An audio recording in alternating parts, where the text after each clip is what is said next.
முதலமைச்சர் மு.க.ஸ்டாலின் முதலீடுகளை ஈர்ப்பதற்காக அமெரிக்கா சென்றுள்ள நிலையில் மாலையின் அமைதி புதிய கனவுகளுக்கு களம் அமைக்கிறது என்று தன்னுடைய எக்ஸ் தள பதிவில் பதிவிட்டிருக்கிறார்.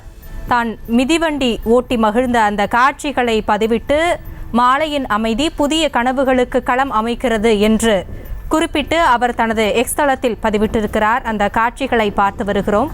தமிழக முதலமைச்சர் மு.க.ஸ்டாலின் முதலீடுகளை ஈர்ப்பதற்காக அமெரிக்கா சென்றுள்ளார்.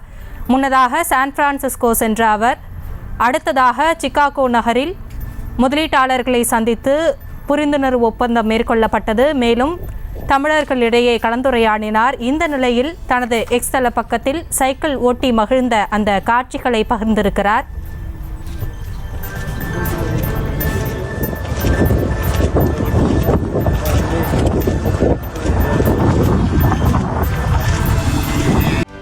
செய்திகளை உடனுக்குடனும் துல்லியமாகவும் தெரிந்து கொள்ள சப்ஸ்கிரைப் பண்ணுங்க.